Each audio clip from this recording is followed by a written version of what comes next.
we are going to bring up our first group of panelists. It's our digital ag panelists, and they are going to be coming up and taking a seat on the stage. Our panel moderator coming to the podium is a clinical assistant professor in the Department of Crop Sciences, and her research focuses on system scale modeling of agricultural systems to help increase margins for farmers. And as a farmer's daughter, I think we all can recognize that if margins will be impacted in the positive way, they'll be much more likely to adapt the technologies. Leading the discussion on navigating digital ag is Elhan Erzos.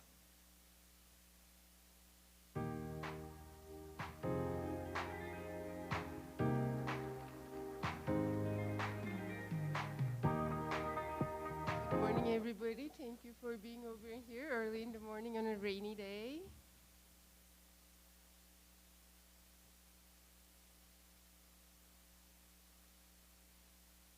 So with us today, our panelists are Justin McMenemy, the VP of Disruptive Product Precision Planting, Dave Kippenberg, Director of the Data Platforms from Elanco, Jared Fry, Director of Modeling and Simulation from Mondelez, and Dominic Walkes, Director of the Tech Product Management at CNHI. So today we would like to talk about digital ag. My first question to our panel today is about the digital agriculture domains. I personally tend to imagine the digital ag as a Swiss Army knife with a suite of tools with different purposes for each of the different technologies. Like variable rate technologies, data-driven management, FMIS, market connectivity, robotics, they all address different challenges in digital agriculture. Would you please tell us a little bit about your and your organization's focus and your digital agriculture value proposal? Can we start from the beginning? Sure. Hi, everyone. I'm Dave Knippenberg. I lead data platforms at Elanco. I've been in the tech space for about 18 years. 12 of that has been in the pharmaceutical industry, both human and animal. Elanco creates products and services to prevent and treat disease in farm animals and pets. Our team provides data engineering capabilities and machine learning capabilities to the organization. We also manage, maintain, and expand data products which are used across all functions. In terms of value proposition, as you can tell from the introduction, we're more of an internally focused team. We are here to enable the rest of the organization to be faster, to make better decisions. So that means, help researchers comb through millions of papers, whether it's from content that we generate or from acquisitions, get through that content faster, find things that are relevant to their research. Maybe that means we help with like AI vision, to look through research video data, to test the efficacy of products that we're creating, do that faster. Maybe it means we're helping the sales team make decisions about which products might be most appropriate, for our farms and our customers. So really that's the name of the game for us, is helping the organization and our stakeholders be faster and make better decisions. Hey, good morning. I'm Dominic Walkes. I've worked with CNH for about 12 years and been in the product development space for about 20. As it relates to CNH products and solutions, we really have two prominent machinery brands, Case and New Holland. And so what digital agriculture means to us is really the enabling capabilities to make those machines and pieces of equipment more efficient. You talked about a Swiss Army knife, and I thought that was a really great analogy. CNH manufactures tractors and spreaders and sprayers and combines, but digital agriculture is kind of that Swiss Army knife that connects all those different tools together into a comprehensive package. And so we see the capability of digital ag as really bringing the disparate functions together. My name is Justin McMenemy. I work at Precision Planting. I've been at Precision Planting for about 10 years and in product development for about 20. Precision Planting is very active and very focused on bringing precision agriculture technologies to the marketplace, and in particular, how to most efficiently and effectively place the input, whether it's fertilizer, whether it's seed, whether it's a herbicide, because really the return on investment is not just the chemistry inside of or the traits inside of the input, but it's how it's placed in the field and how it's cared for once it's placed in the field. So with our focus really being in precision agriculture, for us, digital agriculture is about showing the effects, about showing the control, about showing how that precision agriculture is being applied. So as we think about digital agriculture, it's very much focused on a number of horizons in which the grower is going to use that information. The first horizon is in the cab, in that precious hour where hundreds of thousands of dollars are being applied, and they want to be applied accurately. They want to be applied in the best possible way. And so our focus in digital agriculture there is to present lots and lots of information in a very intuitive and insightful way so that the grower can make the second by second decision to continue his operation or to stop his operation and fix the situation. We then look at the next horizon, which is outside of the cab, but inside of the season, where the grower now wants to see what was the efficacy or what was the efficiency of the last pass and whether or not he's going to make another pass. For a grower in the sprayer, in the season with the sprayer, it's not predetermined how many applications he's going to put. The weather really determines, and the crop health really determines how many passes they're going to go through in a given year. And so we want to use digital agriculture to give him as much information at his fingertips to make those decisions. And then finally, to have all of that information from across the operation in a single place so that for each of the 40 crops that they get to put into the ground across their career, they're able to improve their practice based off of the lessons learned this year. Thank you. Hi everyone, I'm Jared Fry. I'm with Mondelez. Mondelez is a snacking company, so we make brands like Oreo and Cadbury, chocolates and cookies around the world. I lead our modeling and simulation team, so we use digital to answer all kinds of questions that we would face in R&D. So things like, what are consumers going to like, and how will the fluids flow through these pipes in the plants? Will this product survive transit, getting out to consumers? Though digital agriculture has become a large focus within my team as well, very much more downstream from the folks on the land making and growing the crops. But from our perspective, I would say the value proposition really centers around two things. So one I would say is just remotely monitoring all the entire planet and how things are growing. So it allows us to make better decisions. So we can use the technologies to better predict early detections of pests and disease, or where crops might be thriving or where crops might be struggling.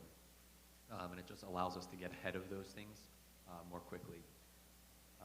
And then on the other side, I would say a large part of digital agriculture is improving crop yields, which is a centerpiece in our net zero roadmaps, especially on the agriculture side. Just improving yields, have a lower impact per unit that's being created. So those are probably the two main fronts, I would say, on our value proposition.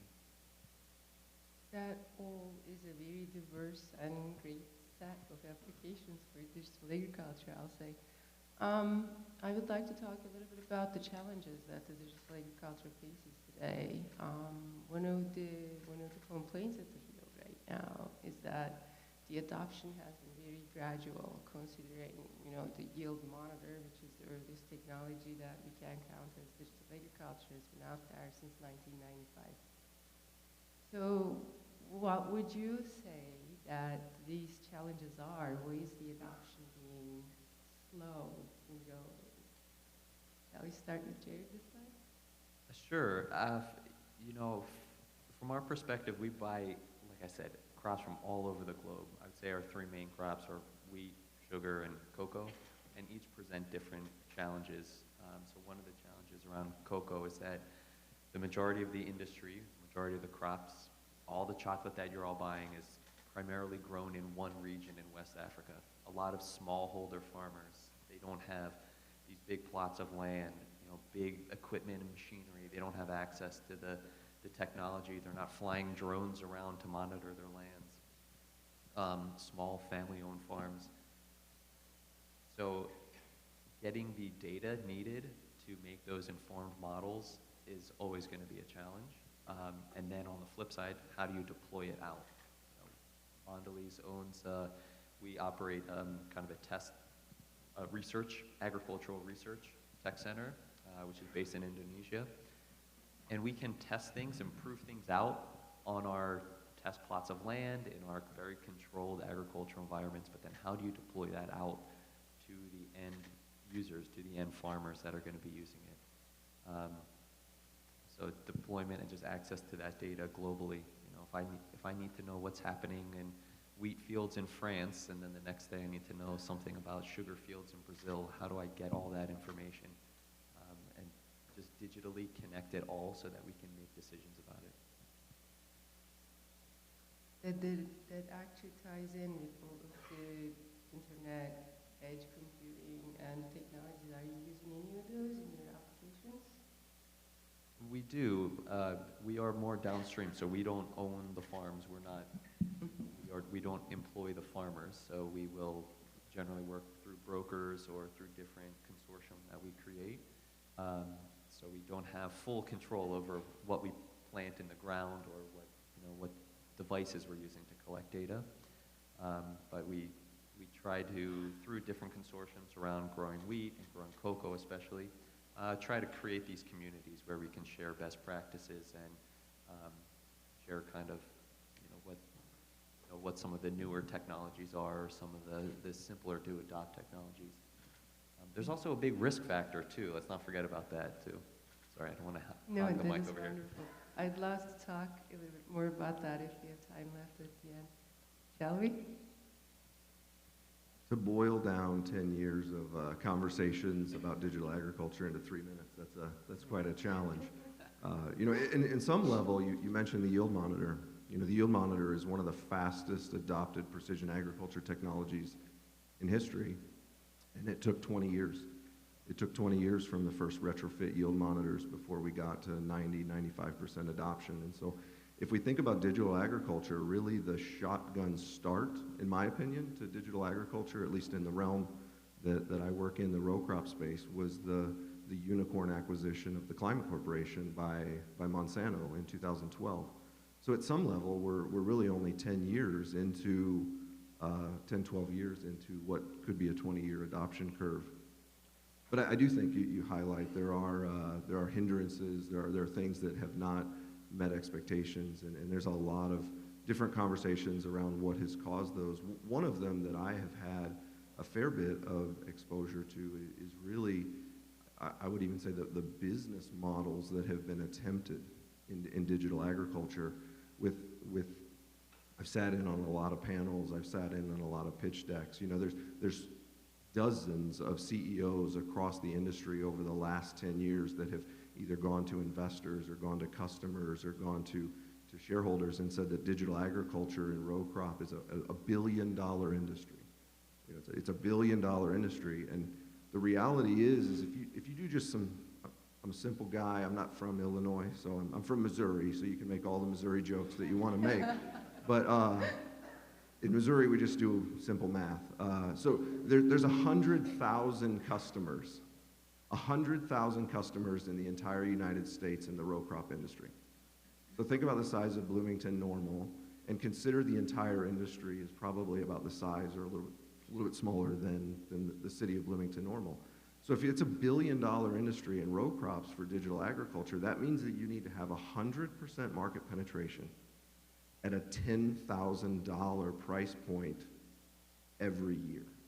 And so just the math of it being a billion-dollar industry is very difficult from that perspective. I think the other parts that boil into it is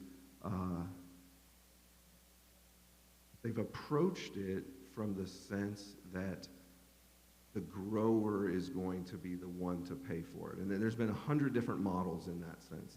And the grower doesn't spend $10,000 on a subscription for very many things. The input would be an example that they need to subscribe to each and every year. And there's been just a lot of approach of bringing what I would say business models out of Silicon Valley or business models out of other software industries and bringing them in. You know, one that was very popular to try for a lot of years is kind of the Google model, which is to say, let's take this information, let's either present it back to the grower or let's use that information for an advertising purpose. And the reality is there's a couple things that are missed there.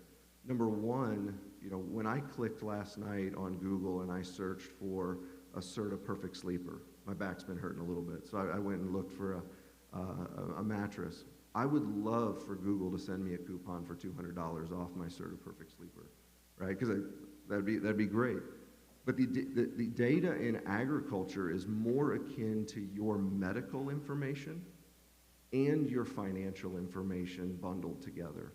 And so there's the concern of the industry, the concern of the customer to have their data, their farm data shared, not just with suppliers, not just with potential customers, but with other people, is to share their medical information and their financial information all at once. And so I would say, you know, among other reasons, I think honestly, part of it has been that there's been business models that have been tried to be brought from outside the industry into the industry without understanding the nuance of the industry, and it set very high expectations for shareholders, it set very high expectations for investors, and they've set very high expectations for customers, and in many ways they've disappointed over and over again. And so I think there is an aspect in which digital agriculture is actually a little bit in the hype trough right now, where some of the businesses kind of have to retool and say, okay, what exactly are we trying to do here? What exactly is the customer willing to pay for?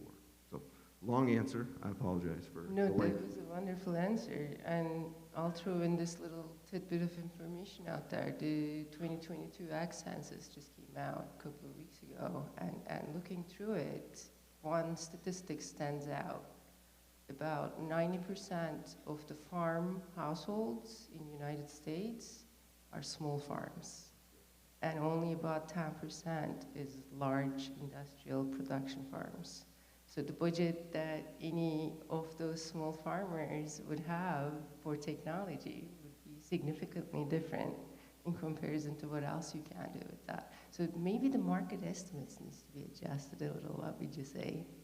Absolutely. No, I think that has been the problem, is expectations and business model approach, and not knowing and understanding the customer psychologically, financially, historically, and what truly they are looking for in digital agriculture. Wonderful, thank you. Let's move on. Thanks. I really appreciate your simple math and generally agree with your assessment. So you covered a bunch of points that I had. Maybe a couple of things that I would mention. If I look across product and our industry in general over the last decade, there are examples where there's high-value solutions with a clear ROI that get adopted very quickly. The challenge comes in with those fuzzier items. Either there's really high value, but it's hard to draw a direct correlation, or maybe the value is, it's really easy to use, but maybe the value proposition isn't clear. And so I think some of that is just weeding out the things that maybe don't have the scale or applicability across the diverse nature of farms. Maybe the second piece and the biggest opportunity that I see is, given the kind of rise of a lot of different business models, a lot of different solutions, there's a real opportunity to take the fragmented ecosystem that exists today and radically simplify it while delivering value. I think that's where the true solutions will arise out of the next decade, is through the ashes, so to speak, digital solutions that truly deliver on the promise of making it easier for farmers to get value through technology in their operation. Yeah, I mean, the return of investment has been quoted in one of these surveys that I actually read about as the #1 reasoning why farmers are hesitating to actually adopt technology. What would you recommend? I mean, what can we do to demonstrate the return on investment? Yeah, I think it depends on your business and where you're focused. At CNH, we make machines, and so our focus is on how do we make those machines and the farmer's operation run more smoothly and efficiently. So if you think of it through a sustainability lens, there are inputs like fuel that go into all of our machines in order to achieve an operation. How can we make the fuel that's consumed in that machine the most efficient possible and the direct correlation to an output? So how do we eliminate idle time? How do we make trips through a field as efficient as possible? How do we coordinate machines in a way that maybe your combine isn't sitting there waiting for an unload because the tender driver wasn't on the same page? Those are all opportunities, I think, where digital tools can really help streamline operations. Thank you. Let's hear from our last speaker now. We can have a little bit of a conversation about this. I'm hearing some stirring among our speakers here. Yeah, definitely. Thank you. So, I have an interesting perspective because we are really internally focused, but because it's data, we get pulled into external conversations. And one of the things we run into a lot is, especially because we're talking about pharmaceuticals, who do we have to partner with, to make sure that we deeply understand the problems in the space. And a lot of the times that is, the farmers. So we send people out to the farms to work with them, observe how they use our products, what do they need to be effective. And observations that come back are things like, I don't have great connectivity, in this area, so I'm gonna take notes by hand, and then I will then, upload that into our service portal to make sure dosing is correct and et cetera. So how do you kind of cross those last mile challenges, and how do we make it easier, to make sure that folks feel like they're getting value? So to deal with those sort of external challenges, right, we create a lot of relationships. We have relationships with vets, both large animal and small animal. We partner directly with farmers, and we have a lot of time and people invested in creating services to make, consumption of the right products easier, right? So we've got a high level of engagement. Internally, we really adopt the same approach. It's funny, we talk so much about digital and tech, and that's my whole job is data, but at the end of the day, solving problems just requires talking to people that have the problems and listening to what they have to say, not immediately jumping into, well, here's the solution, I think you need. No, it's really just listening to why is something painful, how big of a problem is it really, what is the impact to you, and not making a determination on what the solution is or what tech Band-Aid would be best. Then taking that feedback, sharing that feedback, with a lot of different people, whether it's, maybe it is sales decisions, maybe it's more process decisions, maybe it's research decisions, and kind of democratizing that feedback, and then starting to iterate on solutions, then putting that in front of people, and not trying to sell folks on, okay, this is the tech that's gonna fix your issue, but just quietly observing how people interact with that solution, and then taking that feedback to iterate, over time. So it's still a long process though, especially for data. People, I think I frequently encounter folks who think, well, this data solution, all we need is this data and this data and this data, stitch it together and then you're done. And then magic happens, right? I'll know exactly what to do in this sort of a scenario and it'll be fixed forever. But it takes a really long time and it's really complicated to actually build those sorts of solutions. So internally, it's even more important to have those conversations up front so that when it is time to actually build something, we can do that quickly. It's built to address the actual needs that have been named by our stakeholders, and that we don't, go too far down a road building something that ultimately might be cool, but it's not useful and doesn't provide value. Thank you very much for that. Justin, you look like you have something to say about this. Yeah, I think a big part of the return on investment is really what is the price and what was the aspiration of the company that was providing the product. And I think a lot of companies have tried to, this happens in a lot of markets where an emerging technology happens, and oftentimes the incumbent companies view it as an opportunity to stretch their profit margins.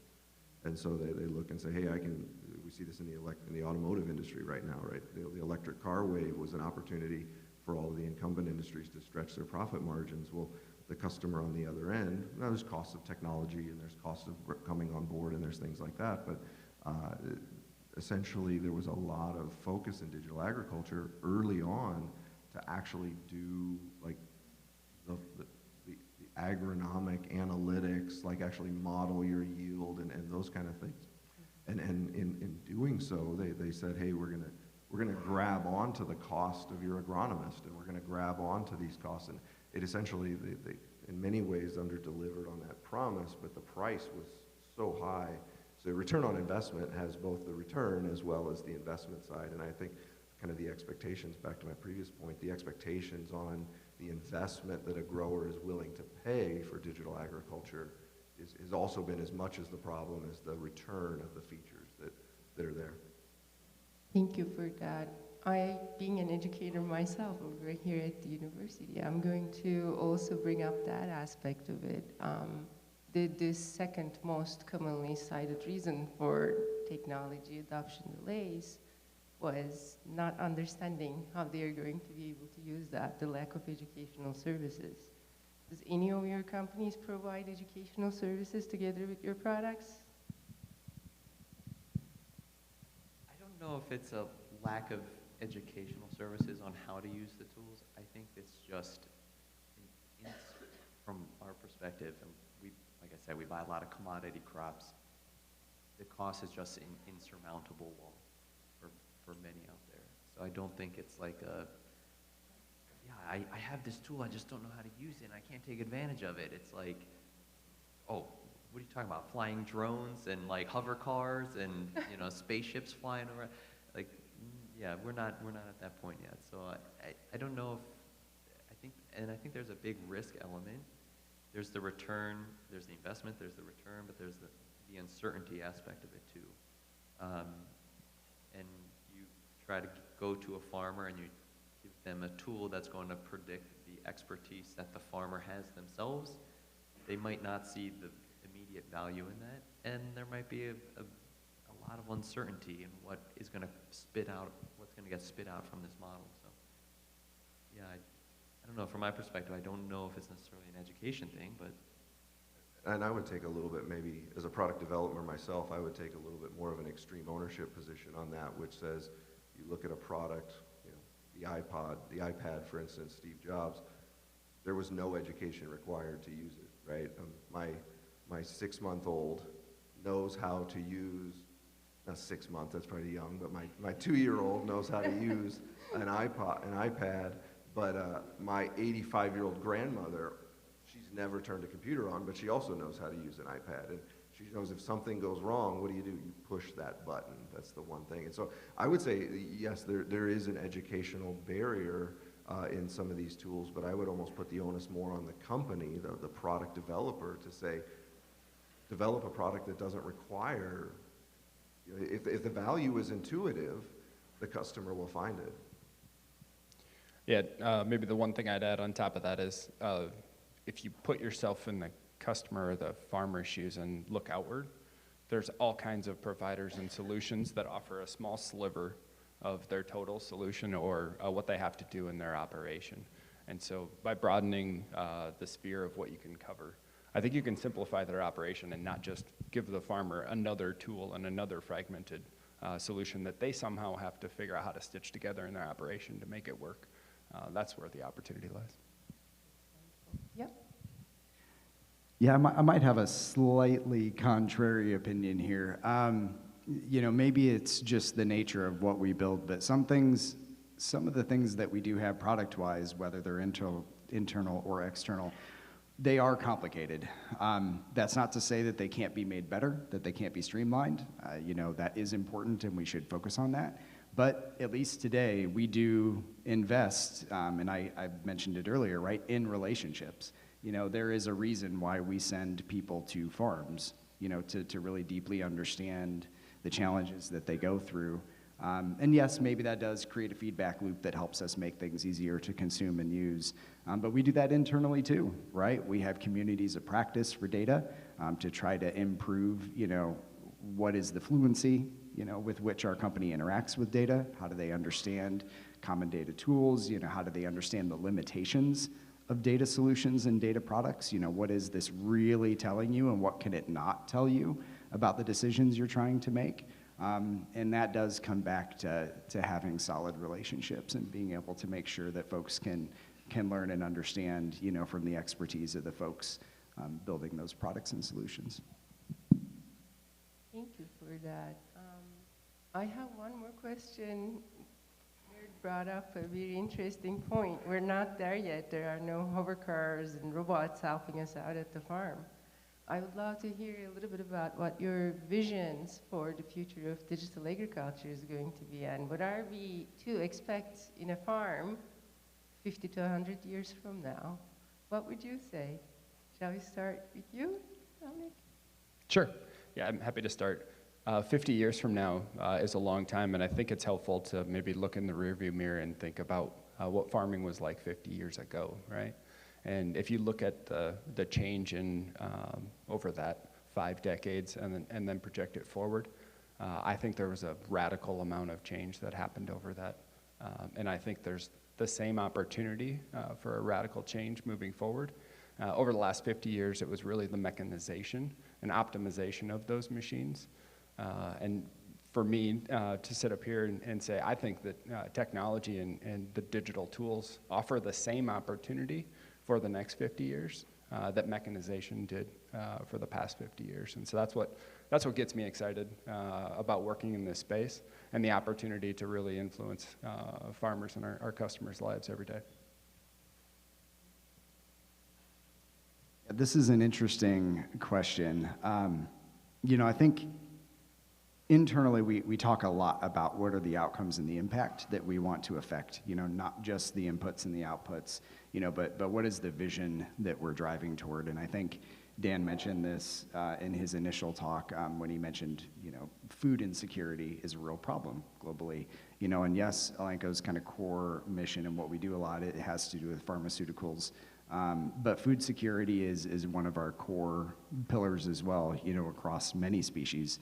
And I think over the next 50 years, I'd love to see sort of a technical revolution that maybe enables us to really address some of those challenges in a very permanent and sustainable way. Maybe that means that we can democratize, technologies that allow us to create more effective medicines, for our livestock. Maybe it even enables us to take totally new directions where, we're not so dependent on livestock at all, alternative proteins, but those are big questions for how does that affect, our growers and producers, and how do we do that in a way, that ensures that there's opportunity for everyone to derive value from that.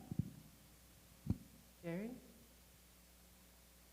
I think you see a lot of these very futuristic visions of, robots picking apples and, no humans on a farm and everything. And while that is entirely possible to build, I think it goes back to a comment that's been made on the panel a lot, is what's the problem we're trying to solve here?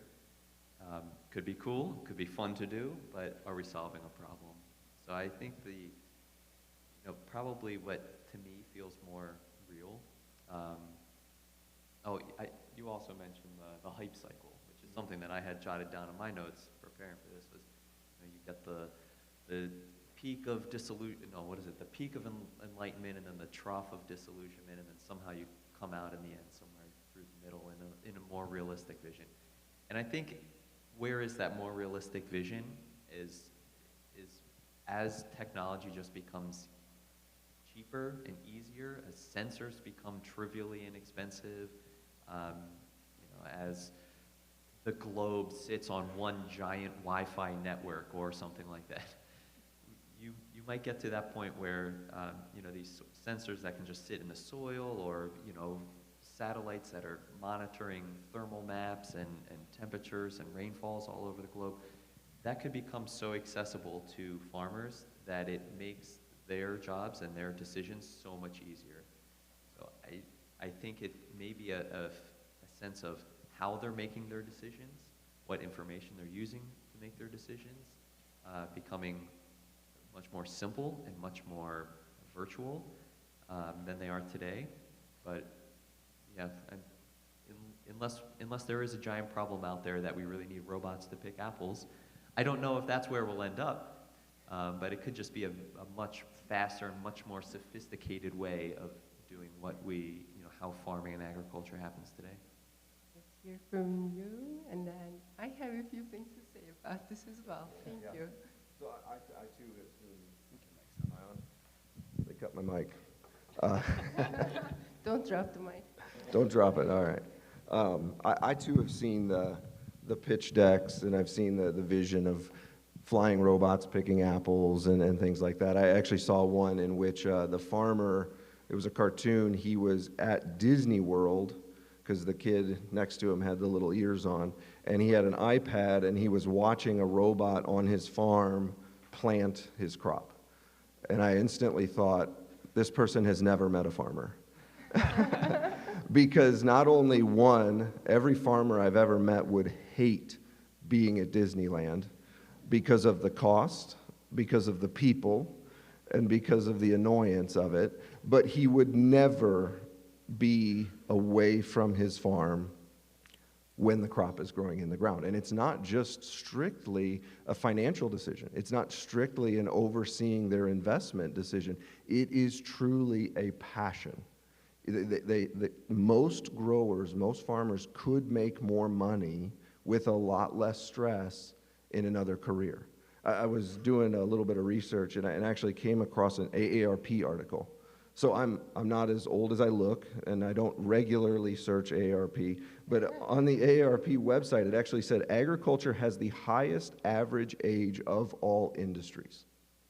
56 years old is the average age of the farmer in North America. Among all industries, these careers also offer the highest levels of happiness and meaning. The average age of the grower is 56, not because he can't retire. Right? The moment a grower retires and he sells his equipment, he becomes a multi-millionaire. It's the wealthiest day of his life is the day that he retires. He is farming because he loves it, because it's in his blood, because it's what his grandfather did and it's what his grandson hopes to do. And in my experience, absolutely, there's a labor shortage that needs to be helped. But as many as the labor shortage, there are 2 and 3 generations stacked up waiting for Grandpa to give them the planter cab. And it is to say, as I think about technology, and I think about autonomy, and I think about digital agriculture, my compass is the same compass that I use to automate things in my own life. The compass that I use in my own life is when 90% efficiency is good enough and I hate doing it. That's when I automate things in my life, right? So I have an automatic dishwasher, and when I get done, there's still a Cheerio stuck to the bowl. And what do? I flick the Cheerio into the sink, and I put the bowl in the cupboard. 90% is good enough, and I hate doing the dishes, right? But I wouldn't automate tucking my kids into bed because I love doing it. Because it's who I am, it's who I want to be. And we got to be very careful as we just mindlessly apply. I'm not at pointing fingers, I'm just saying as a broad industry, we can't just mindlessly apply digital agriculture, precision agriculture, without the understanding that the person on the other end loves what they're doing, and 99% accuracy sometimes is not good enough.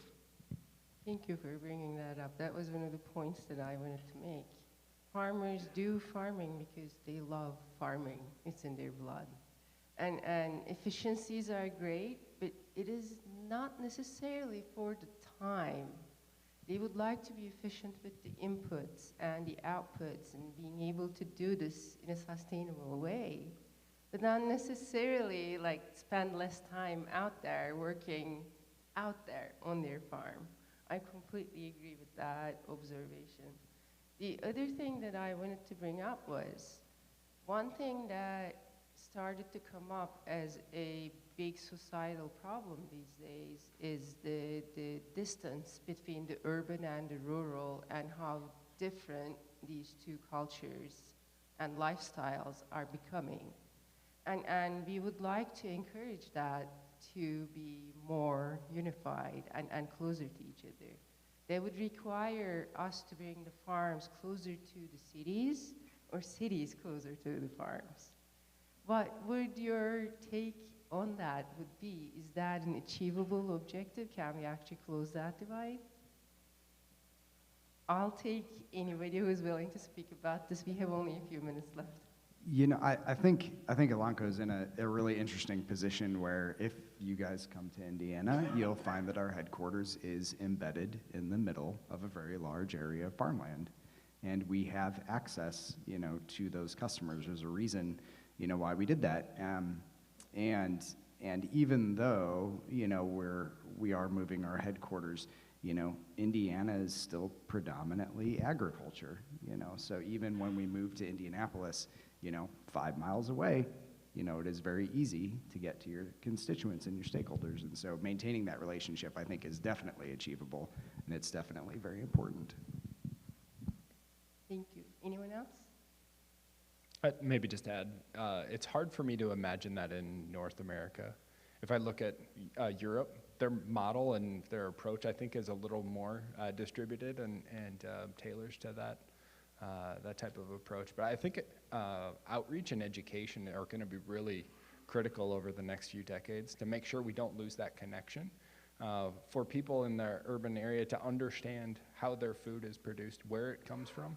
And there's some trends that are coming in the market that I think will be helpful, but I think we all have a responsibility to make sure that people don't lose that connection, because it's really important for our long-term success, I think. Thank you, everybody. We're going to take a question here. So you have a QR code on your tables if you want to submit a question digitally. We do have a couple of mics in the room as well, but and if you want to raise your hand and we can bring you a mic as well, but I'm gonna hand, the first question is from Lori at Elemental Cognition. Is sale direct to consumers the only model? For instance, do you provide farmers with technology at no direct cost, but in exchange for a sale deal based on your belief that the technology will improve crop quality and yield? Is this a profitable approach? David, do you want to start with this one? We have multiple channels, right? So we do sell direct to consumer. We also work through intermediaries. You know, we have a very healthy relationship with vets as well.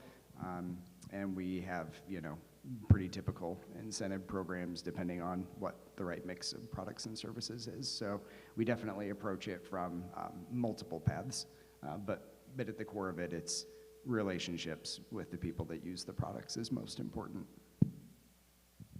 I'd build on the same core. We have to have relationships. And those relationships today are held through our dealer network at CNH, through our Case IH or New Holland brands. And so I see that continuing to proliferate for us. Very similar. I think one of the things that has been attempted multiple times over the last decade, particularly in digital agriculture, is essentially to disrupt the trusted advisor and to replace the trusted advisor. And within agriculture, especially in our domain of agriculture, I think someone is going to be much more successful by equipping and enabling the trusted advisor. And you see that in the medical profession, right? You develop a medical device, you don't put it at the mall with a $20 credit card swipe and say, hey, scan yourself and see if you have cancer.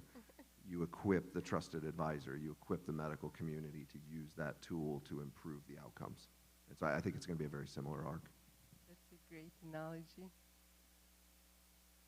I don't know if my answer is going to be as relevant, because when the question came up, direct to consumer, my mind was the consumers of our products. So I have to flip my mind a little bit, because I was like, are we just going to give away Oreos to people and not charge them for it? I was like, I'll take some. I'll pitch it to the big guy. We'll see how it goes. You know, no promises.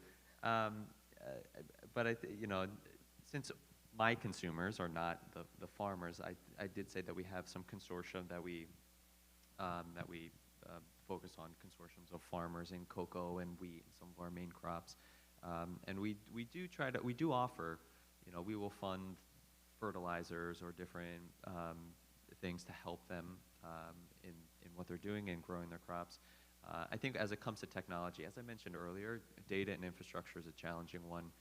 We don't own the farms. They're not exclusive to us. We might buy sugar from the same farm that is selling sugar to Nestle or to Hershey or something like that.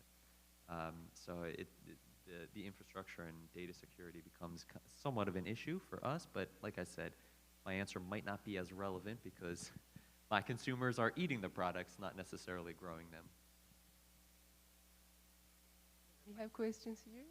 Hi there, my name's Kelly Melton. I'm from Morgantown, West Virginia. I'm a data scientist who works with the commercialization of climate and weather data. I'm actually working on a strawberry project right now for a national grocer. They want to know how they can use data science to increase their freshness of strawberries. Personally, I believe that there's somewhat of a factor that lies in the labor and the farm management of this just as much as it is the weather. My boss disagrees. Do you guys have an opinion on that? Who would like to take this one? I can comment briefly. We look at the approach, we call it G by E by M, so that's the genotype of what's being planted, by the environmental factors, by the management, and it's kind of a three-pronged approach that all of them have the influence in improving yields or quality of the crop. So, I mean, agree completely, it's not entirely just a weather thing. There's also the management, but that's influenced by the weather, and both of those things are influenced by the genotype of the crop that you're growing. So I think it's definitely, the three need to be considered in tandem. Anyone else? We have another question over here. First off, just thank you guys for being here. It's been great to get your insights. My name is Eric Barnard. I'm a co-founder.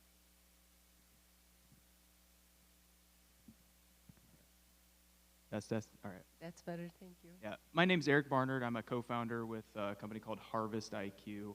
So I've been working in the product development space with row crop and livestock producers for 10 years, part of our family farm, growing corn and soy back home. So, you know, I love what you were saying about the target population, if you're building tools for all these row crop or livestock farms, is actually not millions of users out there. I think you guys might have some actually unique insights or tips on like how do we build technical products for these users when a lot of times we may have an iteration cycle that's once a year. How do we get more creative? Because I do think it fundamentally is we have to hit a quality level that's just insane compared to a lot of consumer products, and we may only have one shot a year to try to test that. So I think that's one of the fun problems in this space is the iterative cycles. You talked about how most customers have 40 chances of doing something in their life, and I go to my job 365 days out of the year or whatever, right?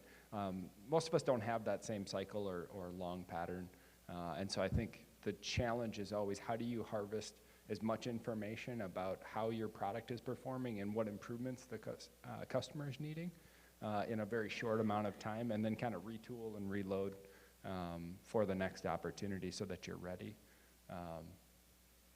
There's all sorts of tactics and approaches you can take from a global perspective, trying to use the other southern hemisphere and northern hemisphere to your advantage.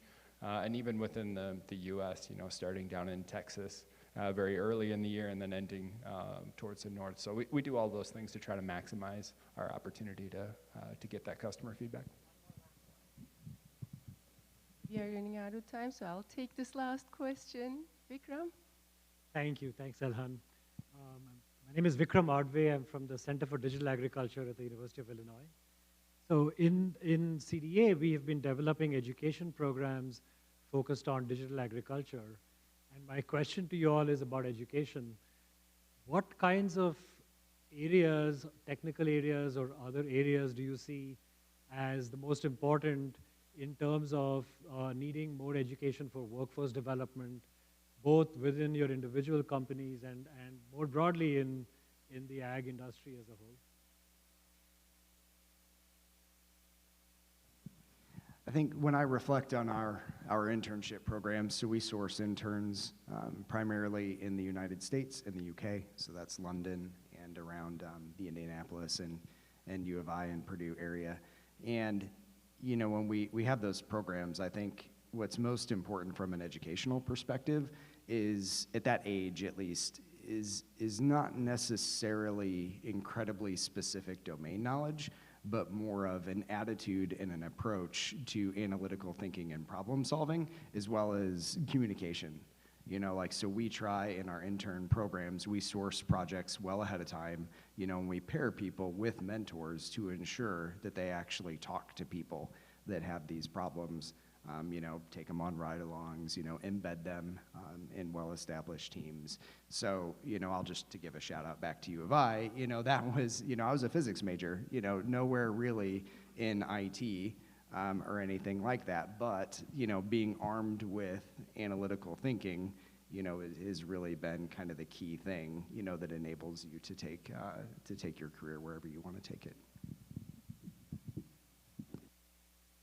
Yeah, I think obviously there's a lot of disciplines that get talked about a lot, various emerging disciplines that are going to be needed, but I think one thing, and kind of go back to the main theme, is there is a uniqueness to the industry that is different than the video game industry, that is different than even the transportation industry. And so independent of where the individual comes from or independent of the discipline that they have, a passion to know and to understand what it is to be a grower, psychologically, financially, emotionally, and really tailor the products and tailor the aspects to that. You know, I make the joke, I grew up on a quarter-acre fescue farm in the suburbs of St. Louis, right? I don't come from a farm family, but the beautiful part about this industry is the first day in the industry, I was able to just, it was arranged. I didn't just pull off on a road, but I pull off on the road, sat in the cab of a tractor as we planted corn for 8 hours. And I had to pitch a hand every once in a while, but I could just talk and interact. I mean, the customers are more than willing to educate our employees and educate people that are willing to put in the effort to learn. And so I think independent of the background, just the willingness to emerge and immerse yourself in what this industry is a big part of what will become the technologies that lead in the future. Apologies. Try to catch our speakers to talk to them in more detail. We're wrapping up for today. Let's give a big shout out to our panel speakers today. Thank you.